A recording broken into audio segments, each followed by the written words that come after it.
Senator from Iowa. For my colleagues who are protectionists, I think that when it comes to the issue of trade, we need less of Peter Navarro and more of Adam Smith. I think the certainty that comes with trade policy will benefit our economy the most. Hopefully, we don't have a government shutdown this week. I want my colleagues to remember that it costs money to shut down the government, costs money to open the government up. There's even some money being wasted this week as bureaucrats plan for a possible shutdown. And the government is supposed to be service for the American people, and you can't serve the American people if government is not functioning. I would also like to address my colleagues to remind them of the genocide of the 1990s in the Western Balkan region of the world and of the Dayton Peace Accords of 1995 that brought an end to that genocide. For years, the leaders of the Serb entity within the country of Bosnia, Mr. Dodik, I think it's pronounced, has been threatening to have the Serb part secede. Remember that there was a war and a genocide in the 1990s because of people like Mr. Dodik acting like he is now.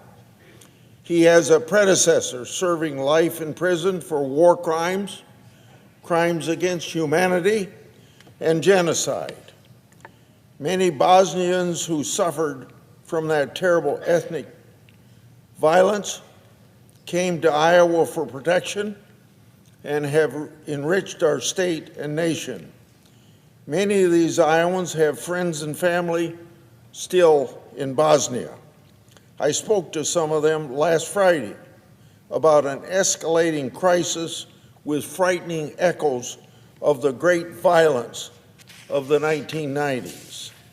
Mr. Dodik was sentenced by a Bosnian court for unconstitutional actions that reject the authority of Bosnian state institutions. So, rather than stop, he chose to double down. The Bosnian Serb Assembly has now passed and implemented laws prohibiting the functioning of Bosnian state-level security and judicial institutions in that area.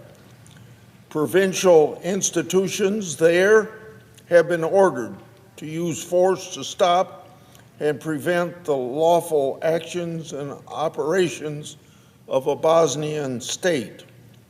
Bosnians who are loyal to their country or who these ethnic separatists do not consider Serbs, those people are at risk, including family members of my fellow Iowans. This concerns me greatly. Now, the United States, through Secretary Rubio, is taking some action, making it clear that it is also of great concern to the Trump administration. Western Balkan stability has been a U.S. priority across administrations: Clinton, Bush, Obama, Trump 1, Biden, and now Trump again. I'm following this situation very closely.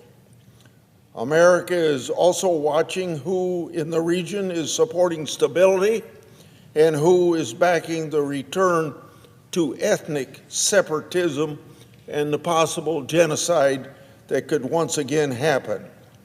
Remember, it didn't end well for those same people in the 1990s. I will work with the Trump administration to make sure that we keep up the pressure on Mr. Dodik and his allies to stop and respect the Dayton Peace Accords that ended this violence in 1995. I yield the floor and suggest the absence of a quorum. Clerk will call the roll.